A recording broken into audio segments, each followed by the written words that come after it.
You can have it for $9. Piper Calloway said it without looking up from her clipboard. $9 a square foot, every inch of this crumbling outbuilding on the edge of Harlan, Virginia. Gideon Marsh picked up the sledgehammer. He swung once. The wall held. He swung again. A crack split down the center. The third swing broke it open, concrete dust billowing white into the October air, the low sun turning everything gold for one suspended second. He leaned in and looked. The cavity ran nearly 2 feet deep. Rubber-banded stacks of cash, intact. Glass jars packed with coins, fog from the inside. And beneath all of it, a rusted tin box, half buried in loose debris, with a sealed envelope resting on top. Gideon's hand rose to cover his mouth before he had decided to do it. He did not touch anything. He did not call out. Behind him, the sound of heels on gravel. Steady, unhurried. Getting closer. Piper reached him before he could decide what to do with any of it. She stepped up beside him and looked into the cavity. Her clipboard dropped an inch in her hand. "What is that?" she said, and for the first time since she had arrived in Harlan 3 days ago, her voice carried something other than measured authority. Gideon stepped sideways, not aggressive, not deliberate, just enough to put himself between her and the opening. "We need to report this before anyone touches it," he said. "That's the procedure." She looked at him then. Not the way she had looked at him before, when he was the hired demolition worker and she was the person signing the checks. This was a different kind of looking, the kind that happens when someone says something unexpected and you realize you have been operating on a wrong assumption. Gideon pulled a broken slab of concrete from the ground and fitted it back over the opening. It wasn't secure. It wasn't meant to be. It was just enough. He had arrived in Harlan 4 days earlier through a phone call from Dutch Henley, who ran the building supply on Clover Street and knew everybody's business, the way men who have lived in a small town for 60 years always do. The job paid $1,400 for 3 days of demolition work, enough to cover Theo's school fees through the end of the semester and keep the heat on through November. Gideon had driven down from Roanoke with his tools in the bed of his truck and his son staying with a neighbor, and he had not told anyone that he had once spent 5 years at the University of Illinois studying structural architecture, or that he had passed his licensing exam on the first attempt, or that he had walked away from a career that had taken him a decade to build. He did not explain these things to anyone anymore. The explanation was too long, and the ending was always the same. A van pulled up to the site entrance. Warren Slade climbed out, 54 years old. Navy suit, phone already in hand, the particular bearing of a man who had spent 15 years being the most important person in every room he entered. He crossed to Piper without acknowledging Gideon's existence and said, "How's the schedule?" Piper answered. They spoke. Gideon watched the way Warren positioned himself slightly angled, body between Piper and the site, the way a person stands when they are not just reporting but curating. It was a small thing, the kind of thing you notice when you have been trained to read structures, to understand what is holding weight and what is just decoration. He filed it away and said nothing. That night, after Piper and Warren had gone, Gideon went back to the outbuilding with a flashlight. He photographed every inch of the cavity before he touched anything. The cash, the jars, the tin box, the position of each item in relation to the others. Then he lifted the envelope off the top of the box and set it aside. He opened the tin. The document inside was folded into quarters. The paper had gone stiff and slightly brittle at the creases, but the text was still legible. He unfolded it slowly, tilted his flashlight, and read the first 3 lines. Calloway Property Group. Land Acquisition Agreement. Date of execution. March 14, 2009. Gideon sat back on his heels and stared at the words for a long moment. Calloway. The same name on the side of the van parked outside his motel every morning. The same name Piper carried like a title, like a fact about herself that predated everything else. He did not yet understand what it meant, but he understood enough to know he would not sleep. He was back at the site before 7 the next morning, in the gray light before the sun fully cleared the ridge. He had the document spread on the ground beside him, anchored at the corners with pieces of rubble, and he read it through twice before he let himself react. The contract was a land sale agreement. The seller was listed as Robert Puit. The purchase price was $42,000 for a parcel that, by Gideon's rough estimate of comparable Harlan County properties in 2009, would have been worth somewhere between $95,000 and $110,000 on the open market. The agreement had been signed within 48 hours of its first presentation to the seller. There was no attorney listed on the seller's side. No independent appraisal was referenced. The terms included a clause surrendering all future claims, a clause with no expiration, no limitation, no conditions. Gideon read that clause 3 times. He turned to the photograph tucked beneath the document, a 4x6 print on ordinary paper, black and white, slightly overexposed at the edges. A family of 4 standing in front of what was unmistakably the door of this building. A man and a woman in their 50s, a teenage boy with his hands in his pockets. And in front of them, a girl of maybe 9 years old, her hair curling at the ends the way it always did in humid weather, her chin slightly raised, her smile wide and unguarded. Gideon knew that smile. He knew those curls. He sat down on the ground. The photograph was in his hands, and then it was in his lap, and then he was not looking at it anymore because he did not need to. He had memorized that face over 11 years of mornings. He had photographed it and framed it and watched it change through seasons and haircuts, and the small losses and recoveries of a life shared. He had stood beside it on a hillside in October, a different October, in a different Virginia county, and said words he had meant completely and had never stopped meaning. Anna. Robert Puit was Anna's father. This house, this building he had been hired to demolish. This structure Piper Calloway had priced at $9 a square foot was the house where his wife had grown up. And Anna had never once told him why her family lost it. She had only ever said it was gone, and the way she said it closed the door on any follow-up, and Gideon had loved her enough to let it stay closed. When Piper arrived to check the morning's progress, she found him standing near the south wall with a level in his hand, doing work. His face gave nothing away. She asked, "Everything okay?" He said, "Break's over." She watched him a moment longer than necessary before she moved on, and he was aware of her watching, and he let her see only the work. He called Anna's brother that evening from the parking lot of a gas station on the edge of town. Daniel Puit was 51 years old and lived in Kingsport, Tennessee, and he answered on the 4th ring with the careful voice of a man who had learned to be careful when calls came from numbers he didn't recognize. Gideon told him what he had found. He read the address aloud from the document.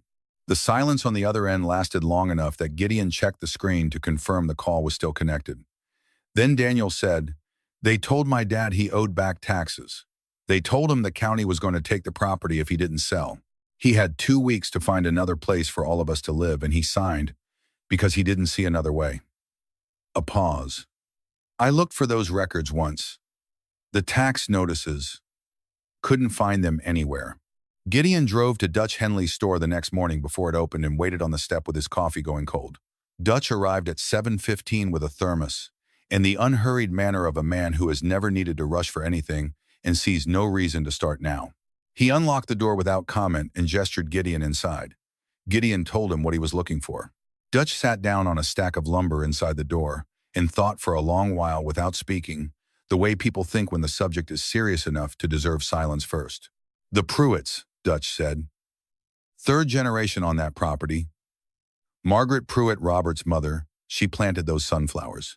Every year, same bed, south side of the building." He drank his coffee.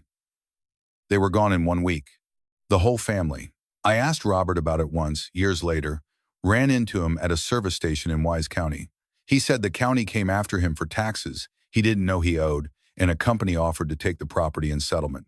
He had 2 weeks to decide and nowhere else to go." Dutch shook his head slowly. "Tax delinquency records are public in Virginia. I pulled every record I could find for that parcel going back to 1988. Never found a single delinquency notice. Not one." Gideon spent the afternoon on a video call with Martin Ellsworth, a property law attorney he had known from his architecture years, who had retired to a farm outside Charlottesville and still consulted when the problem was interesting enough. Martin read the scanned contract through once, asked 3 clarifying questions, and then sat back in his chair and said, "This is a violation of Virginia Code Section 55.1318. Independent appraisal is required for any arm's-length residential or agricultural land sale over $25,000. There's no appraisal referenced anywhere in this document. Combined with what you've described about the tax notice, if those notices were fabricated or exaggerated to coerce the sale, you're looking at fraud in the inducement. Civil liability, possibly criminal depending on who gave the instruction and what they knew at the time." He paused. "Send me the originals. Not scans, the originals." That evening, Piper called to ask about the following day's schedule. They talked through the timeline in the professional register they had established. Before she could end the call, she said, "Have you come across anything unusual in the structure? Anything that might affect the permit timeline?" Gideon held the phone for a moment. "Nothing I'm ready to report yet," he said. It was not a lie. He simply was not ready. He spent the next morning at Dutch's store, going over everything again, filling in the years. He learned that Warren Slade had been with Callaway Property Group since 2007, 2 years before the Puit transaction. That Harold Callaway, Piper's father, had been a largely hands-off owner by 2009, delegating most operational decisions to his senior staff while managing health issues that had not been publicly disclosed. That Piper had been 19 years old in 2009, enrolled at Northwestern, with no operational role in the company whatsoever. The timeline was becoming clear. The shape of what had happened was becoming clear.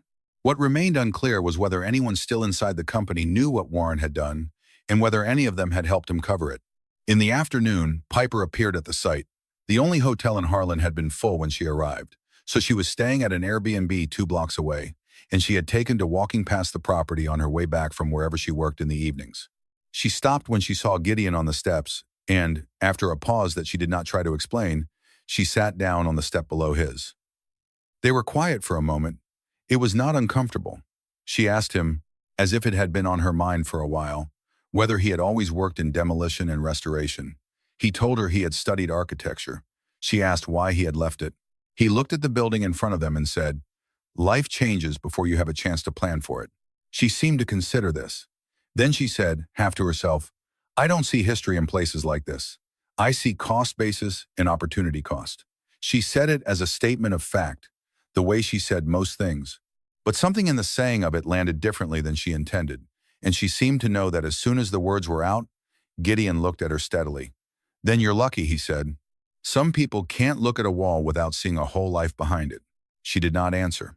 He watched her face work through something she was not yet ready to name. The silence between them was not the silence of two strangers. It was the other kind, the kind that arrives when something real has been said, and both parties are deciding what to do with it. The sunflowers along the south wall moved slightly in the evening wind. They were past their best now, petals browning at the edges, heads beginning to droop. But they were still standing. Margaret Pruitt had planted that bed. Every year, same location, same south-facing exposure. No one had planted them this season. They had come back anyway. Gideon said, without planning to, "My wife used to say that buildings remember everything that happened in them. Not literally, but she said you could feel it the way old wood settles, the way light moves through windows that have been in the same place for 80 years. He stopped. He had not said anything like that to anyone in a long time. She was more poetic about it than I am. Piper was quiet for a moment. "She sounds like someone who paid attention," she said. "She did," Gideon said. "To everything." Neither of them said anything after that, and the quiet held without becoming uncomfortable, which was a thing Gideon had not expected from a conversation with this particular woman. Her phone rang. She stood and moved away from the step, turning slightly as she answered, and Gideon watched her shoulders tighten by a fraction when she registered the caller's name before she picked up. She kept her voice level throughout the conversation.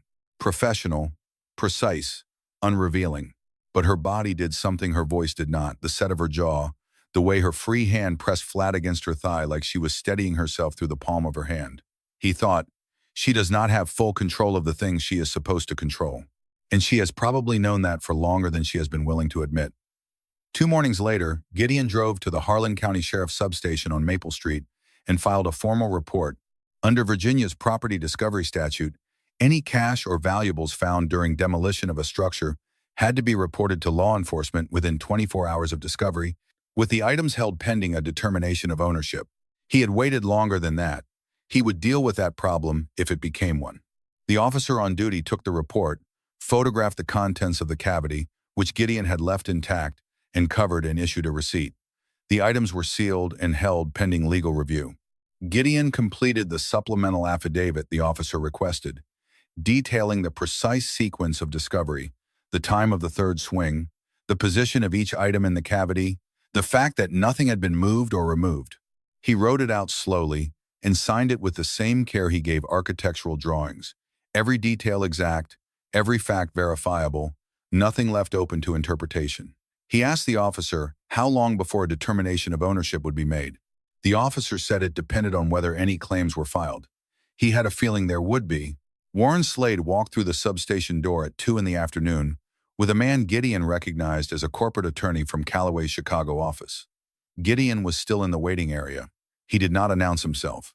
He sat in the corner and listened through the open door as Warren stated, clearly and with complete composure, that all property discovered within the structure belonged to Callaway Property Group as the lawful current owner of the land and building.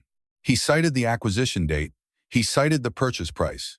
He laid out the legal theory in the practiced, efficient language of a man who had thought through this exact moment well in advance. Gideon noted the time. He noted the confidence. He noted the fact that Warren had arrived within 4 hours of the report being filed, which meant someone inside the substation had made a call, and that the call had gone to Warren before it went to Piper. That evening, he found Piper at the only coffee shop in Harlan that stayed open past 8 o'clock. She was at a corner table with her laptop and a half-finished cup of something she had stopped drinking. He sat down across from her without asking and placed the photograph on the table between them face up, centered, impossible to look past. She looked at it for a long moment before she spoke. "Whose house is that?" she said. "That building," Gideon said. "The one your company priced at $9. She looked up. "Who are the people in the photograph?" "The one in the front," he said. "The girl." He paused. "That's my wife. She grew up in that house. Her family built it. Her grandfather poured the foundation. Her grandmother planted the sunflowers along the south wall." He paused again. "Her father sold it in 2009 because someone told him the county was going to take it for back taxes that, as far as I can determine, did not actually exist." Piper Callaway sat very still. The coffee shop ambient noise continued around them, the espresso machine, a conversation 2 tables over, someone's music from a phone, and none of it registered in her face. She was looking at the girl in the photograph. 9 years old, standing in front of a door she would spend the rest of her life missing and never once explain why. Gideon did not fill the silence. He let it sit. She looked up. "What was her name?" she said. "Anna," he said. "Anna Puit." Piper set the photograph down carefully, as if it were something that needed to be handled with more care than a contract, which it did. He drove to the Callaway field office the next morning, a conference room rented from the Harlan Chamber of Commerce on Pine Street, and asked to see Piper. The assistant said she was on a call. Gideon said he would wait. He waited 20 minutes, sitting with his hands flat on the table, reading nothing, watching the door. He was thinking about the look on Warren's face in the substation, not guilt, not surprise, not calculation, but something worse than any of those.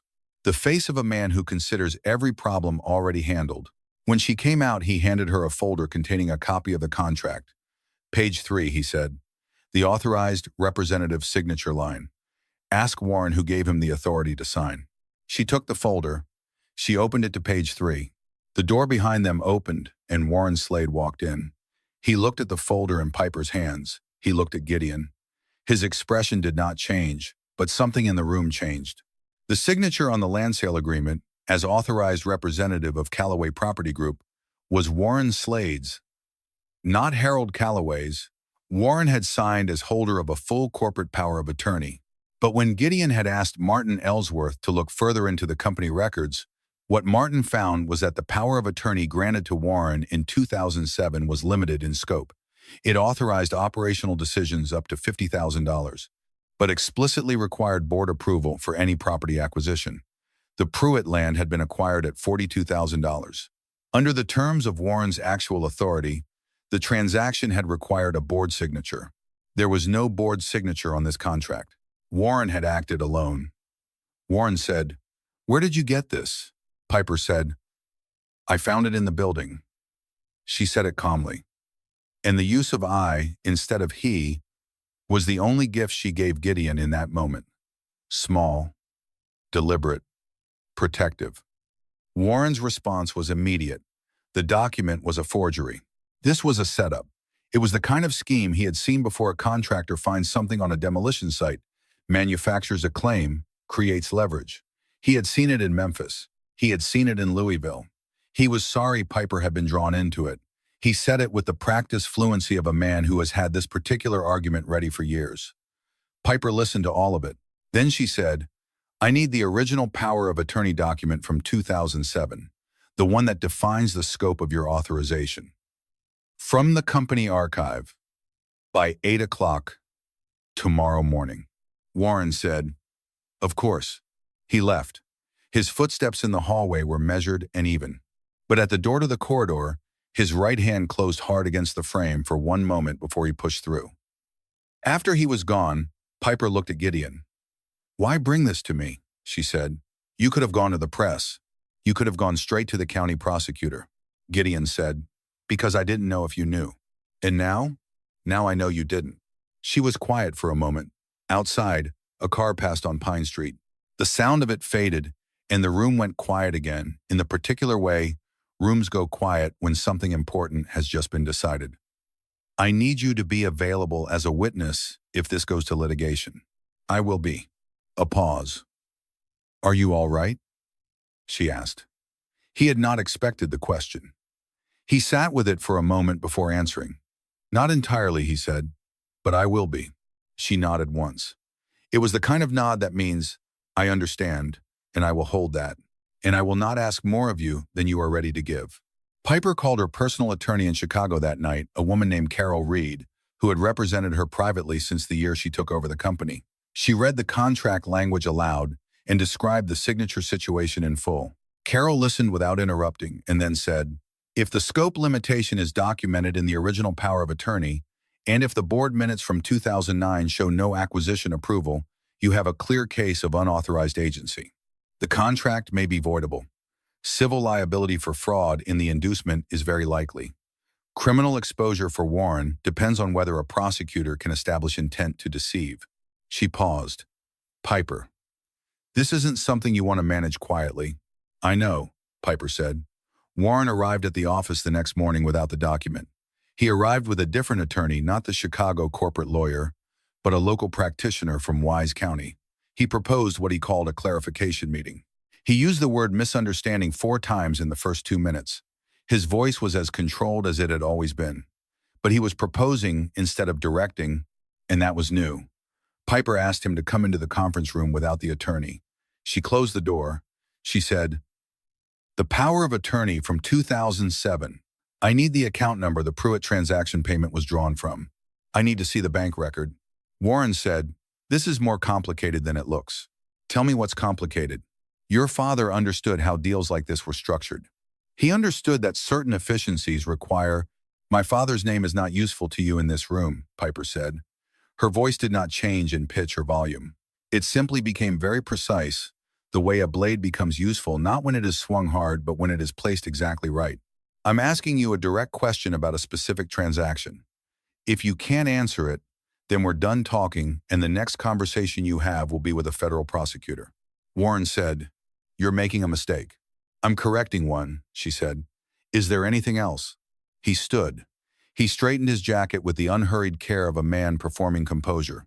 He said, You don't know what you're inheriting. Piper held his gaze without expression. Yes, she said. I'm starting to understand that. He left. His footsteps in the hallway were measured and even. But at the door to the corridor, his right hand closed hard against the frame for 1 full second before he pushed through. Piper sat alone in the conference room for several minutes after he was gone. The table in front of her was clear, except for the copy of the contract. She did not look at it. She looked at the middle distance and let herself feel the full weight of what she was now holding. Not the legal liability, not the financial exposure, but the simpler, heavier thing beneath all of that. Someone had used her family's name to take something from people who had nothing to spare. And she had spent 3 years running the company those actions built without knowing. She did not cry. She was not built for crying in conference rooms. But she sat there long enough that the light through the window had shifted before she picked up her phone. She said, Do you still have the original document? Yes. If this goes to trial, I need you as a witness of discovery. I'll be there. Thank you. A pause. Are you all right? Getting there, he said. And then, because he meant it, are you? Not yet, she said, but I'll manage. The afternoon was long, and the light was going flat by the time Gideon drove out to the property. The demolition order was still technically active, and he had continued working on non-structural clearing to avoid triggering a notice of non-performance. But he had not touched the south wall. He was not going to touch the south wall. He had Theo with him. His son had come down on the bus from Roanoke, a school holiday, and Gideon had picked him up at the station and brought him along because there was nowhere else to take him and because, in truth, he had wanted Theo close. Some days the weight of what he was carrying was easier with his son nearby. The boy had a way of pulling the present back into focus. Theo was 7 years old and very serious about most things. He stood in front of the outbuilding with his hands on his hips and studied it the way children study things they are trying to categorize. He had his mother's habit of going quiet when something mattered, of looking at it from every angle before forming an opinion. "Is this where Mom grew up?" he asked. "Yes," Gideon said. Theo looked at the sunflowers still standing along the south wall, yellow and slightly past their peak, now in the October cold. He studied them with his hands still on his hips. She liked sunflowers, he said. It was not a question. It was something he was placing somewhere in himself, a fact being moved from the temporary shelf to the permanent one. "She did," Gideon said. Theo was quiet for another moment. Then, "Can you keep it?" Gideon looked at the building, at the cracked foundation, the stained walls, the oak framing visible through the demolished section that was solid and true and still worth saving. He thought about what Martin Ellsworth had said, about what Piper had said, about the demolition order sitting on a contract that might itself be built on fraud. "I'm working on it," he said. Piper was already there when they arrived. She was standing near the road at a distance, and she had clearly intended only to look and leave without disrupting anything. When Gideon noticed her, he raised a hand. She hesitated, then stayed. The three of them ended up on the front step without any deliberate arrangement. Theo sat between the two adults and drew shapes in the dust with a stick, absorbed and unhurried. The streetlight at the corner clicked on as the sky finished its fade. Piper spoke quietly, not quite to either of them. "I took over the company when my father died. I thought I was building on what he started." She paused. "I didn't know how much had been hidden from him, too. I've been making decisions for 3 years without the full picture." Gideon said, "You're not the one who hid the picture." "No." She looked at the building. "But it's my company now. Whatever was done under that name, it's mine to answer for. That's why you're still here," he said, "instead of on a plane." She didn't confirm it. She didn't need to. Theo looked up from his drawings without preamble. "Do you know how to build things?" he asked Piper, with the directness of someone who considers this a reasonable question for any adult. Piper glanced at Gideon. He kept his face neutral. She looked back at Theo. "No," she said, "but your dad does." Theo nodded with complete satisfaction. "He knows how to do everything with buildings," he said. "He explains it to me sometimes, but I don't always understand it yet." "I will, though." This time, the almost smile on Piper's face made it most of the way. Piper stood and brushed the dust from her coat and looked at Puit House one last time. "I'm going to stop the demolition order tomorrow morning," she said. She walked back toward town. Gideon stayed on the step with Theo until the boy started to shiver, and then he put his arm around him and they sat a while longer anyway, watching the street go quiet. The investigation took 14 days. Carol Reed coordinated with a Virginia licensed attorney.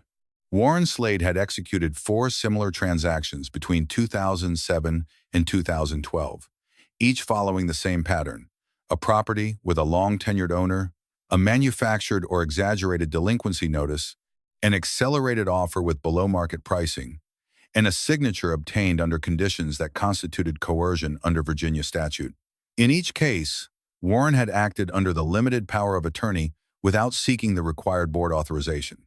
In each case, Harold Calloway, who had been managing a degenerative neurological condition during this period, had not been fully informed of the transactions. The pattern was deliberate and systematic. Warren had known exactly what the scope of his authority permitted. He had operated outside it anyway for 5 years and buried the paperwork in file categories Harold no longer reviewed. Total estimated damages across 5 families: $1.8 million. Warren Slade was terminated. His personnel file was sealed pending criminal proceedings, and a referral package was sent to the Virginia Office of the Attorney General. He had been indicted on 7 counts of fraudulent misrepresentation in a real estate transaction, 1 count of document falsification, and 2 counts of abuse of fiduciary authority. He said nothing upon leaving the Chicago office. He did not look at Piper as he passed her in the corridor. He did not stop at the elevator. He took the stairs. The court determined that the cash and coins found within the walls of the Puit building belonged to the Puit family, not to Callaway Property Group. Warren's claim to the contrary had been made without legal standing.